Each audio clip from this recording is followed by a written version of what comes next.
Je vous invite à prendre vos Bibles dans Jean 5 au verset 1 et on va lire ensemble jusqu'au verset 9. Pour ceux qui peut-être n'ont pas de Bible, j'aimerais vous dire qu'on serait heureux de vous en offrir une à l'issue de cette célébration.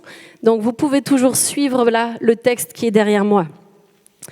Après cela, il y eut une fête des Juifs et Jésus monta à Jérusalem.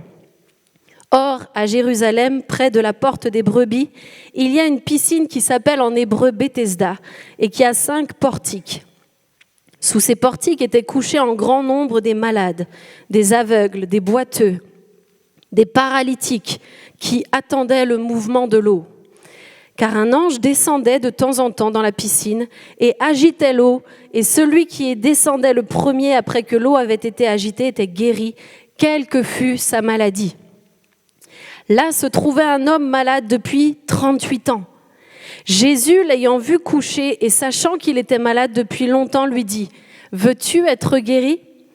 Le malade lui répondit « Seigneur, je n'ai personne pour me jeter dans la piscine quand l'eau est agitée, et pendant que j'y vais, un autre descend avant moi.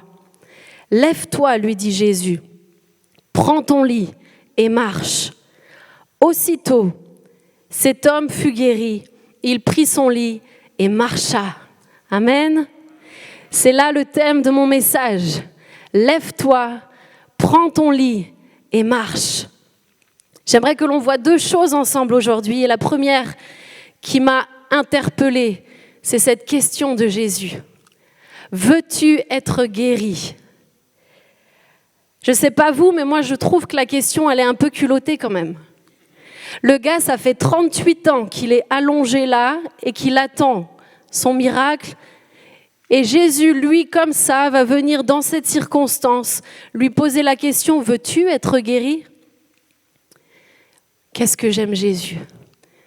Il passe pas par 1000 chemins. Lui, il vient, c'est droit au but. Ce malade est là. Ça paraît évident que l'homme veut être guéri. Il attend depuis 38 ans. Et pourtant, si Jésus pose la question, ce n'est pas pour rien. Tous les jours, depuis de nombreuses années, cet homme est là et il attend patiemment. Et je pense finalement qu'il est peut-être même devenu passif. Il est là, vivant dans une habitude que rien ne se passera. Quoi qu'il en soit, que personne ne l'escortera assez vite. Et si toutefois l'ange descendait ce jour-là, il a beaucoup de facteurs pour que sa guérison prenne place. Cet homme dépend de beaucoup de circonstances. Il n'a pas besoin seulement d'un ange qui descend de temps en temps. La Bible nous dit qu'il descend de temps en temps. Et c'est le premier qui va dans l'eau, qui vient d'être remué, qui va être guéri. Pas le deuxième, pas le troisième, le premier. Donc il faut déjà tomber sur le bon jour, quand l'ange veut bien descendre, que l'eau vient d'être agitée et qu'il puisse y être le premier. Donc en plus de ça, il a besoin presque d'un deuxième ange qui va vouloir l'emmener, l'escorter jusque-là, avant les autres. Je suis sûre que le découragement a pris le dessus dans la vie de cet homme, à un moment ou à un autre, en 38 ans, quand occasionnellement l'eau est remuée et que quelqu'un d'autre vient s'y plonger et sort guéri, je suis sûre qu'il a fait face au découragement. Mais lorsque Jésus va s'adresser à lui, en lui posant cette simple question, il va faire beaucoup plus que lui poser une simple question. Jésus va venir à ce moment précis le confronter à sa réalité. Jésus va venir secouer la condition de cet homme. Il va venir bousculer son habitude. La question qu'il va lui poser à ce moment-là est capitale. Parce qu'en d'autres termes, il est en train de lui dire « Es-tu prêt à laisser de côté tes attentes ? Es-tu prêt à laisser de côté tes doutes, tes peurs et peut-être même tes désirs au final ?» Et la réponse que va donner cet homme à Jésus est intéressante. Parce qu'en fait, elle révèle pleinement l'état intérieur de qui il était. Spontanément, je ne sais pas vous, mais moi, spontanément, si je demande à quelqu'un qui est malade, couché, paralysé là, devant mes yeux, veux-tu être guéri? Je m'attends à ce qu'il me dise oui, bien sûr que je veux être guéri. Ça, c'est la réponse spontanée que moi j'attendrais d'un homme qui est dans sa situation, mais lui va répondre tout autre chose. Il va lui dire, Seigneur, je n'ai personne pour me jeter dans la piscine quand l'eau est agitée. Et pendant que j'y vais, un autre descend avant moi. On voit en fait là que son attente, son désir, son objectif avant même d'être guéri était de d'abord trouver une personne au cœur assez large, assez grand pour lui céder sa place et le jeter dans la piscine. Mais Jésus, lui, va venir bousculer cet espoir vain en lui posant la question, veux-tu être guéri? Il va lui dire, es-tu prêt à ce que je fasse quelque chose pour toi qui n'était pas dans ton projet? Es-tu prêt à vivre ce que personne ici, entassé autour de cette piscine, n'a jamais vécu? Ils étaient entassés autour de la piscine. Il y avait un grand nombre de malades, nous dit la Bible. Es-tu prêt? Veux-tu être guéri? Jésus, à travers cette question, va venir, je le crois, renverser en lui le mur de l'impossibilité, le mur du doute, le mur de la défaite. Nous terminons aujourd'hui notre mois sur la thématique du royaume de Dieu. Nous avons été enrichis, enseignés tout au long de ces dernières semaines. Et j'ai trouvé très intéressant de mettre en parallèle à ce texte que Jésus dira dans Matthieu 5 au verset 3. Il y a quelques semaines de ça, je vous parlais déjà du royaume de Dieu. Je ne sais pas si quelqu'un s'en souvient. Oui? Non? Pas du tout. Bon, aucun impact, mes prédications. C'est pas grave. Je vous disais il y a quelques semaines que le royaume de Dieu est étroitement lié aux miracles et aux prodiges qu'il accomplit. C'est ainsi que Dieu fait progresser son œuvre ici-bas, à travers des miracles et des prodiges. Lorsque Jésus opère un prodige, tout comme nous, il nous est dit, dites, le royaume des cieux s'est approché de vous, n'est-ce pas? Ça vous revient? Ah, rassurez-moi, à qui ça revient? Merci, là-bas au fond, merci. C'est donc bien ce qu'il est en train de faire. À la piscine de Bethesda, Jésus est en train de révéler son royaume à cet homme qui est là, couché depuis 38 ans. Au-delà du miracle, au-delà de toute autre chose, il vient se révéler. Et Matthieu 5 au verset 3 nous dit « Heureux les pauvres en esprit, car le royaume des cieux est à eux. » Ce court passage nous aide à comprendre beaucoup plus profondément pourquoi Jésus va poser cette question. Veux-tu être guéri? Tout d'abord, heureux. Le mot grec peut aussi se traduire par heureux et béni. Heureux et bénis sont les pauvres en esprit, car le royaume des cieux est à eux. Amen. Moi, quand je lis ça, ça me réjouit. Maintenant, c'est quoi un pauvre en esprit? Je ne sais pas ce que vous vous faites comme idée de ce que peut être un pauvre en esprit. J'aimerais vous donner ce que moi j'ai découvert en travaillant, en étudiant ce texte. Un pauvre en esprit, ce n'est pas un simplet. Loin de là. Ce n'est pas quelqu'un de limité intellectuellement. Ce n'est pas quelqu'un qui aurait même un handicap qui le limiterait dans sa compréhension. Être pauvre en esprit, selon Jésus, c'est être continuellement capable de recevoir quelque chose de nouveau de sa part. Être pauvre en esprit, c'est être humble, vidé, littéralement vidé intérieurement de tout ce que l'on a déjà connu, appris, compris, découvert. Être pauvre en esprit, c'est être capable de mettre de côté notre orgueil propre, celui qui nous fait penser que l'on sait déjà. Vous connaissez ça un peu? Non? C'est bien. Vous êtes tous pauvres en esprit, c'est super. Je sais comment ça va se passer. C'est l'autre qui va venir avant moi, il va se plonger dans l'eau, il sera guéri. Je sais comment ça va se passer. Être pauvre en esprit, c'est tout l'inverse. C'est être capable de découvrir continuellement ce que Jésus dit et qu'il fait de nouveau. Parce qu'à chaque fois que Jésus parle, il fait quelque chose de nouveau. Que tu le connaisses depuis 30 ans ou que tu l'aies découvert il y a 5 jours, Jésus dit et fait quelque chose de nouveau à chaque fois qu'il s'adresse à toi. Amen. Être pauvre en esprit, c'est ne pas rester attaché aux choses anciennes, mais être déchargé d'elles pour recevoir des choses nouvelles, celles du royaume. Et je parle de ça dans notre vie passée avant Jésus, mais également dans notre vie chrétienne. C'est de continuellement être capable de nous détacher de ce qu'on a déjà vécu de bon avec Jésus pour avoir un esprit vif, un esprit prêt à recevoir quelque chose de nouveau. Il est un Dieu extraordinairement grand et chaque chose est là pour nous enseigner.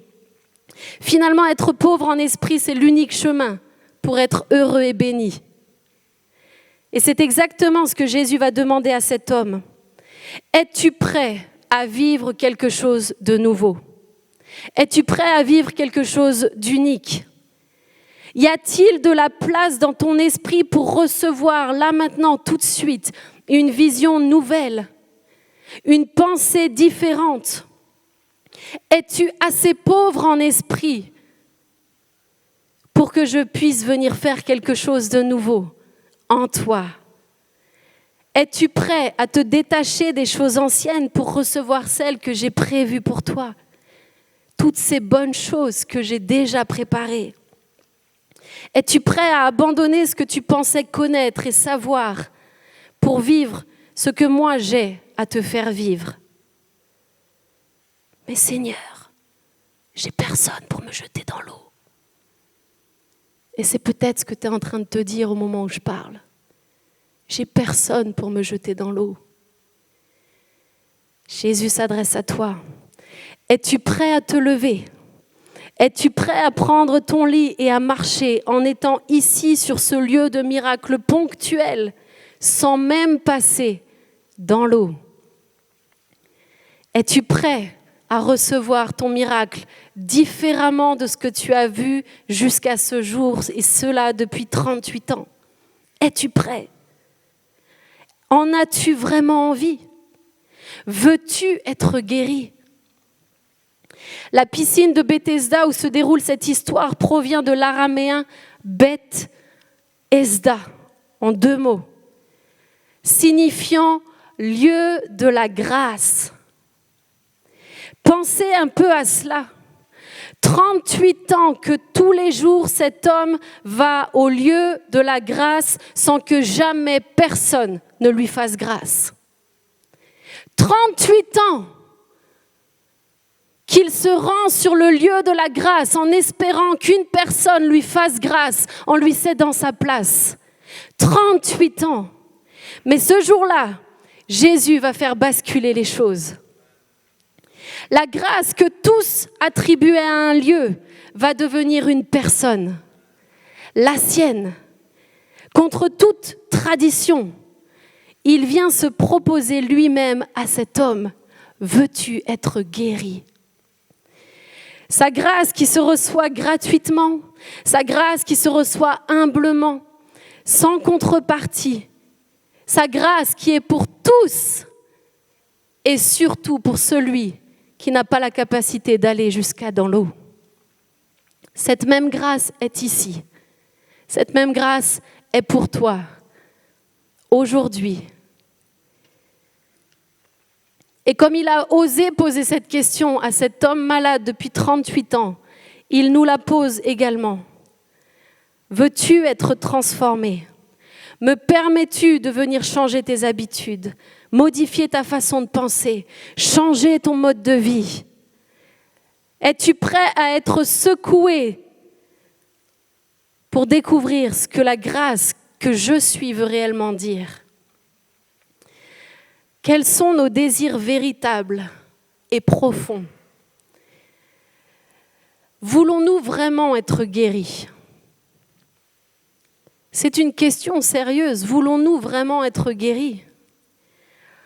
Désirons-nous vraiment voir notre condition changer une bonne fois pour toutes ? Ou cherchons-nous plutôt à trouver des appuis vains qui finalement n'arriveront jamais auprès des hommes, auprès des femmes qui nous entourent, qui finalement nous conforteront dans notre réalité que c'est comme ça, c'est pas possible, c'est pour les autres. Encore une fois, c'est lui qui a été guéri. Encore une fois, c'est elle qui a été libérée. Encore une fois, c'est lui qui a reçu. Encore une fois, c'est un tel qui a vécu. Cet homme en était là. Il s'appuyait depuis 38 ans sur un espoir vain. Il attendait de la part des hommes ce que personne n'allait jamais lui donner. Parce que soyons bien clairs, personne n'allait céder sa place à cet homme. Parce que l'être humain est profondément égoïste, individualiste. Il n'y a qu'une seule personne qui a incarné la grâce lui-même et qui s'est donné pour nous tous. Et son nom est Jésus-Christ. Et il a eu besoin de voir Jésus de ses yeux et le voir en chair et en os pour découvrir ce que la grâce veut réellement dire. Sa réalité et son quotidien l'ont emmené dans un état intérieur négatif. Il n'avait plus pour objectif premier d'être guéri. Il ruminait le fait que personne ne soit jamais là pour lui. C'est pour ça que ça va être sa première réponse. De l'abondance du cœur, la bouche parle, n'est-ce pas ? Si vraiment il avait voulu être guéri, il aurait dit « oui, je le veux ». Mais parce qu'il ruminait sur tout ce qu'il n'avait pas et sur ce que les autres n'étaient pas à son égard, alors sa réponse a été « Seigneur, je n'ai personne pour me jeter dans l'eau ». Et peut-être qu'aujourd'hui tu es comme cet homme. Peut-être que tu attends ce que personne ne pourra jamais te donner. Laisse-moi te dire que si tu fais face à certains handicaps dans ta vie, non pas physiques, mais cycliques, j'ai envie de dire, ou de manière récurrente, tu ressasses les mêmes choses encore et encore et encore et encore, Jésus s'adresse à toi personnellement et il te pose cette question. Veux-tu être guéri ? Le veux-tu vraiment ? Parce que si moi je parle dans ta vie, je vais bousculer tes habitudes. Si moi je parle dans ta vie, tu vas te lever, tu vas prendre ton lit, ton apitoiement, ton négativisme et toutes tes vieilles rengaines et tu vas marcher. Je t'aime trop pour te laisser te morfondre. Je t'aime trop pour te laisser à terre. Je t'aime beaucoup trop qu'un jour je suis allée donner ma vie pour toi.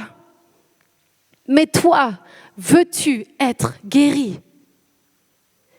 Jésus ne vient pas juste pour donner la force nécessaire à nos jambes afin qu'on se lève.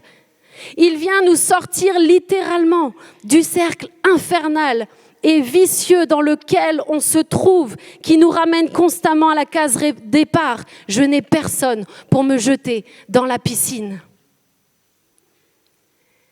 Et je sais que plusieurs ici sont là et sont dans cette attitude de cœur, où finalement la guérison n'est plus réellement ce que vous désirez. Vous cherchez l'approbation et le soutien de ceux qui se trouvent à côté de vous. Laissez-moi vous dire que Jésus-Christ est le seul qui cédera sa place pour vous rendre libre.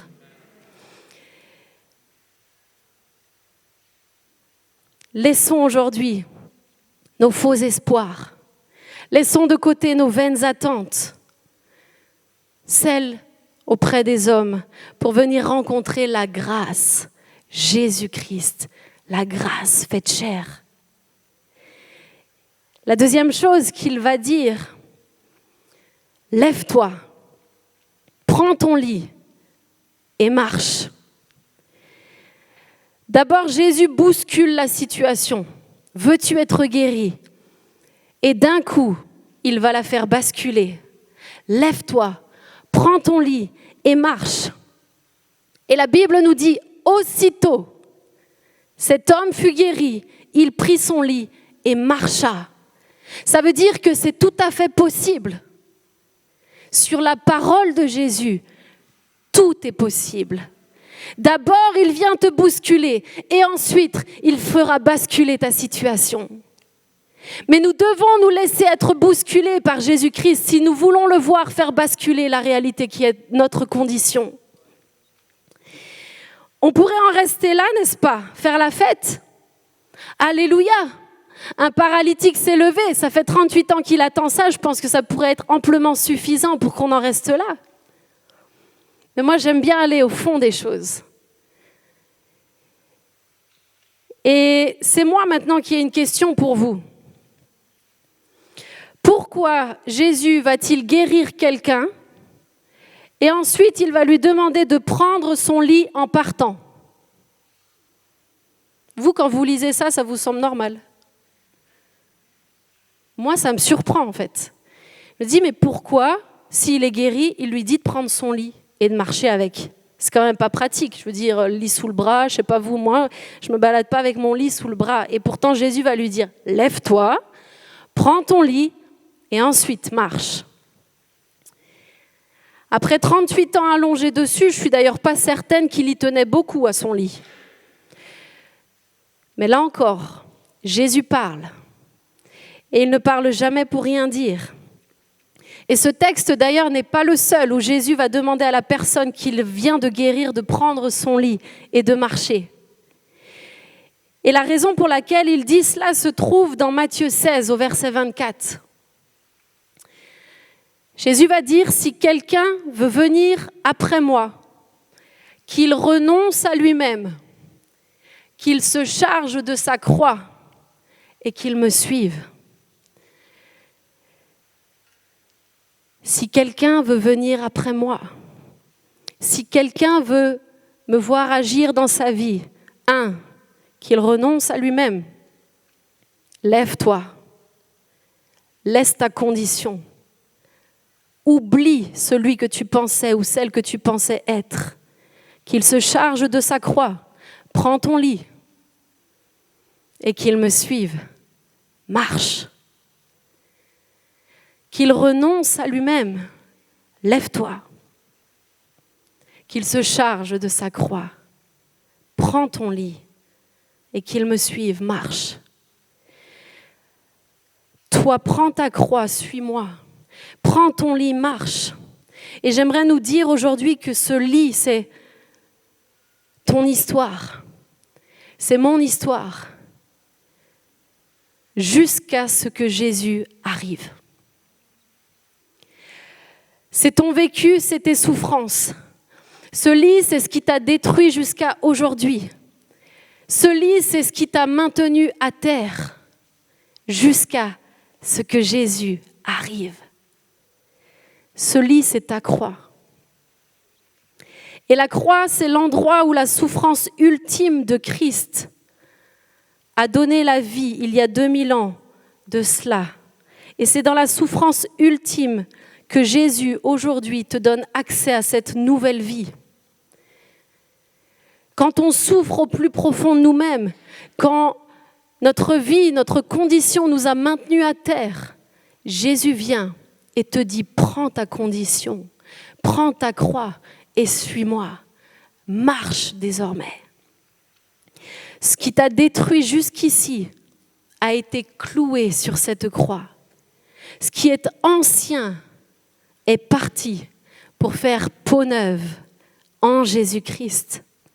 Et lorsque Jésus entre dans l'histoire de ta vie, il t'invite à la prendre, à prendre ce qui contenait cette vie, à prendre ce qui contenait ce passé douloureux, à prendre ce qui contenait en fait cette histoire, non pas pour la contempler, non pas pour te ressasser, te dire voilà d'où je viens, qui je suis, non. Il nous a rendus pleinement libres, mais il te demande de la prendre pour désormais dominer sur elle. Ce lit qui t'a porté un temps est aujourd'hui entre tes mains afin que tu puisses porter d'autres. Venir en aide à d'autres qui ont fait face aux mêmes souffrances que ce que toi aussi tu as connu un jour. Ce lit qui symbolise ton histoire est désormais sous ton bras. C'est toi qui domines parce que Christ vit en toi. Et avec ce même lit, tu vas pouvoir relever. Tu vas pouvoir toi aussi dire « Lève-toi et marche dans le nom de Jésus ». Renonce à toi-même. Laisse ta condition ancienne. Prends ton passé, prends ton histoire, prends ta croix et avance vers cette nouvelle vie en Jésus-Christ. Ton témoignage, mon ami, est l'outil le plus puissant que Dieu te donne. Ton passé n'est pas ta honte, il est la démonstration de la grandeur de Dieu. Ton histoire n'est pas ta honte, elle est la démonstration de la puissance de Jésus-Christ. Il est le rappel constant de cet instant de grâce où d'infirme, cloué au sol, tu t'es levé, tu as pris ta réalité et tu t'es mis à marcher parce que désormais, c'est Jésus-Christ qui est au contrôle de ta situation. C'est lui qui prend la condition et qui te fait passer d'esclave à fils, à fille, de rien à un roi et à un prince dans son royaume. Ne le laisse pas à terre. Ne laisse pas ton histoire à terre. Elle est l'outil le plus puissant que Dieu met dans tes mains pour venir en aide à ceux qui t'entourent. Ce qui ne nous tue pas nous rend plus forts, n'est-ce pas? Toutes les cicatrices sur mon corps et sur mon cœur, visibles ou invisibles, sont ceux qui me rendent spécial. Et toutes les cicatrices sur vos corps et sur vos cœurs sont ceux qui vous rendent spécial, sont ceux qui font de vous un être unique, magnifique. N'essayez jamais de masquer ces cicatrices. Chérissez-les, aimez-les, acceptez-les, aimez-vous tel que vous êtes, parce que c'est comme ça que Jésus vous a aimé. Chaque cicatrice fait de vous un être unique. Et elles sont la preuve authentique du doigt de Dieu lui-même, le grand chirurgien qui un jour est venu opérer en vous ce que personne ne pouvait faire. Prends ton lit, prends ta croix et marche. Et j'aimerais terminer en vous racontant cette petite histoire que je regardais récemment. C'est l'histoire d'un jeune homme atteint d'une paralysie cérébrale dont la vie a été retracée dans un film qui s'intitule « De zéro à héros ». Et je voulais intituler mon message comme ça, mais je ne savais pas si j'avais le droit à cause du copyright et tout. « De zéro à héros », c'est sur Netflix, allez le voir. Son audition, le mouvement de ses muscles ont été affectés. Ce garçon n'était pas voué à marcher, jamais. Et pourtant, William So Wai-Wei, c'est un jeune homme qui vient de Hong Kong, va un jour se lever. Et au moment où il va se lever dans le film, je pense qu'il a 5 ans, quelque chose comme ça. Sa maman va lui dire une phrase qui va littéralement m'achever, moi, dans mes émotions. Il faut savoir que je suis un peu sensible. Donc, je ne fais pas partie de ces gens qui versent une larmichette à la fin d'un film. Je pleure de tout mon corps, d'accord ? De tout mon corps. Et là, c'était vraiment les quelques premières minutes du film. Donc, je vous laisse imaginer la fin. Une des activités favorites de mon cher mari, c'est pas de regarder le film, c'est de m'observer moi. Donc, en fait, il est tout le temps en train de me regarder quand on regarde un film. Et moi, je dis, mais arrête, laisse-moi. Donc là, j'étais en transe. Là, c'est sûr, j'étais... Le petit se met sur ses jambes, là, d'un coup. Personne s'y attend. Et là, sa maman va le regarder, va lui dire « Personne ne te traite comme une personne ordinaire, alors sois quelqu'un d'extraordinaire. » Vous imaginez dans quel état j'étais. Personne ne te traite comme une personne ordinaire, alors deviens quelqu'un d'extraordinaire. Et c'est ce qu'il est devenu. Bien plus que de simplement marcher, ce jeune homme va remporter 6 médailles d'or. 3 médailles d'argent, 3 médailles de bronze aux Jeux paralympiques en représentant Hong Kong dans différentes épreuves. Il dira à la suite de ce film que la course à pied a changé sa vie et lui a appris à persévérer, à être reconnaissant. Moi, j'aimerais te dire aujourd'hui, à toi qui es là, peut-être que tu es assis, peut-être que tu es cette personne que personne ne traite comme ordinaire. Alors tu peux devenir extraordinaire en Jésus-Christ. Si la course à pied a sauvé la vie d'un jeune homme, crois-moi, Jésus-Christ peut sauver toute ton existence.